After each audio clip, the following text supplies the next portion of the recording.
When you need a mortgage, don't stress at all. Just tune right in and give these guys.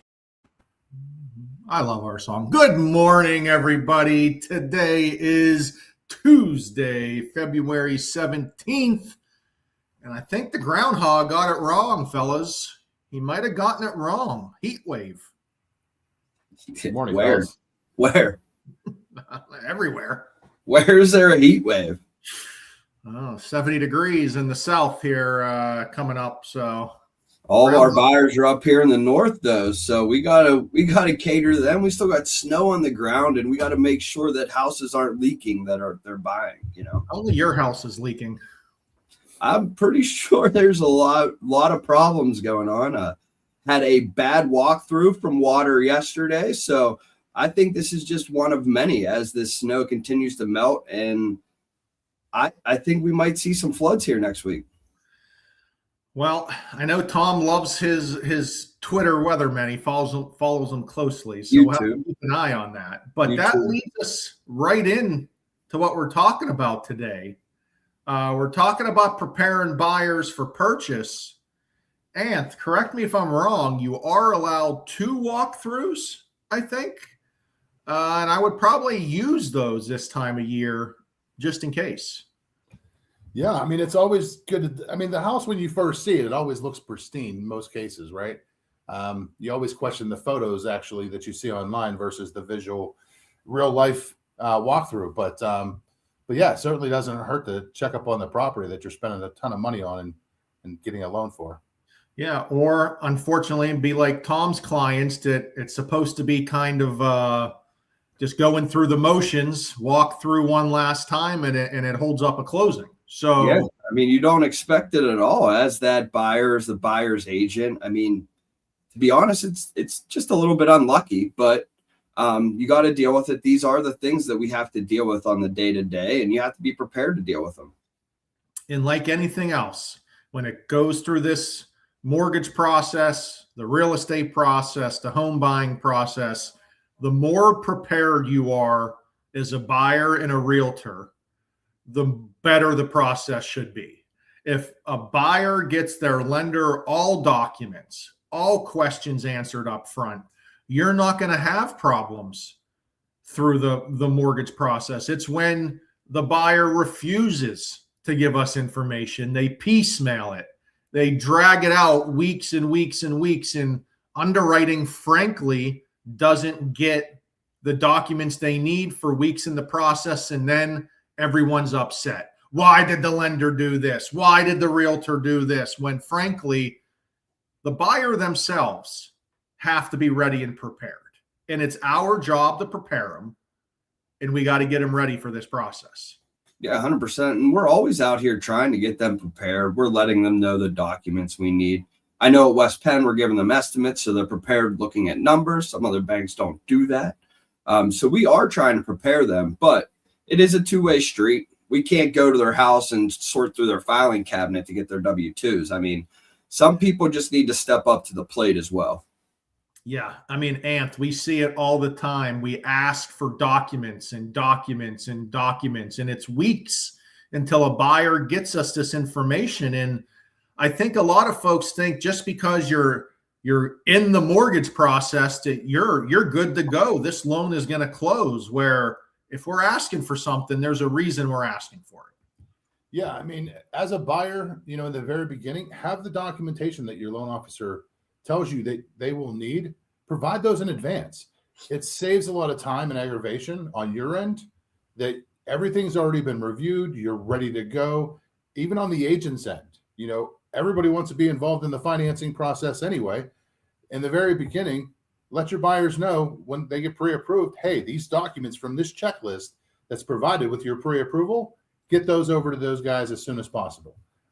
That'll save so much headaches on the process and waiting for documents in advance. So that is a huge point of emphasis. If you realtors can help push the buyer, like, hey, you're going to go through a pre-approval. They're going to ask you for documents. You need to get those documents lined up. You just can't I don't know where that stuff is. That's just not an answer in society. Sometimes, like Tom said, you got to step up to the plate. You got to help yourself. We are here to help walk your clients through. We're here to help you as agents understand what documents are needed up front. But like Tom, like Anthony said, we can't go break into their house and put a gun to their head and force them to give their tax returns. If they don't give us the tax returns, there's nothing we can do. And there are different types of people in the world. I see it all the time. Like that person could not want to give us their tax returns, not want to give us their W-2s. And then 5 days before closing, we ask for it again. And they say, oh, there has to be another way. And it's like, no, like how did you wait till the last minute and then blame it on somebody else? I believe that type of person doesn't just do this when they're getting a mortgage. They do this in life. And you could kind of feel out that person. You know that person just from talking to them. They have it together, but not all together, maybe. And that's where communication comes in. Because if us as loan officers are asking over and over for something and we're not getting it, then you guys as realtors are going to be alerted too. There's going to be a high alert email that we're getting it to a red line that if you don't give us the documents in time, you're not going to be able to close. The last thing we want to do is obviously have a 1 day before closing a major problem. So we're going to tell you we're a week out. We don't have these documents. If we don't get them today, you can't close. Now, a lot of times that will scare buyers into magically getting the documents, but you will be surprised how hard it is to get some buyers to help themselves. And it's literally just getting documentation that only they can give us. Yeah, it's quite an issue. And I mean, it's something we don't want to deal with. I mean, we don't want to deal with last second problems. We hate last minute problems. We want all the docs up front. We want all docs at pre-approval, technically. But to try to get docs at pre-approval, oh man, that's a whole nother ballgame. We could have a whole nother episode on Friday about that, because it's literally impossible to get them to do what we ask. I would say 50% of our clients, and I know each of us at least takes on over 500 clients a year. 50% of our clients won't do it. 50% will. And it's that huge of a number that we had to make a whole episode over it. It's true. And I mean, but it's what I say about the communication. And the problem is when the second the buyer hears something they don't want from the lender, they run back to the agent.